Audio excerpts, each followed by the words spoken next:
BNP নেতাকর্মীদের নামে কোনো রাজনৈতিক মামলা নেই। দুর্নীতি, অগ্নিসন্ত্রাস আর হামলার কারণে মামলা হয়েছে বলে জানিয়েছেন প্রধানমন্ত্রী শেখ হাসিনা। সকালে গণভবনে কৃষক লীগের 52তম প্রতিষ্ঠা বার্ষিকী উপলক্ষে কেন্দ্রীয় কমিটি নেতৃবৃন্দের সাথে শুভেচ্ছা বিনিময় অনুষ্ঠানে এসব বলেন তিনি।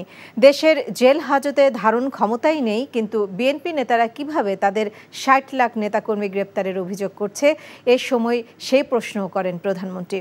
বিএনপি সরকারে থাকার সময় দেশের মানুষকে ডাল ভাত খাওয়ানোর প্রতিশ্রুতি দিয়ে ব্যর্থ হয়েছিল, আর এখন মানুষ মাছ, মাংস, ডিম খাওয়ার চিন্তা করে বলে জানান শেখ হাসিনা। কৃষকদের সুবিধার্থে সার কেনা সহ কৃষি খাতে ২৬,০০০ কোটি টাকা ভর্তুকি দেওয়া হচ্ছে বলেও জানান প্রধানমন্ত্রী। আমরা ঘোষণা দিলাম যে বাংলাদেশ এখন খাদ্যে স্বয়ংসম্পূর্ণ। আমাদের যে খাদ্য চাহিদা, আমরা তার থেকে বেশি দানাদার খাদ্য উৎপাদন করতে পারি। যেদিন এই ঘোষণাটা দিলাম, খালেদা জিয়া পার্লামেন্টে বিরোধী দলের চেয়ারে বসা, তাদের এটা খুব মনোপুত হলো না। বিএনপির তখন সাবেক অর্থমন্ত্রী ছিল সাইফুর রহমান।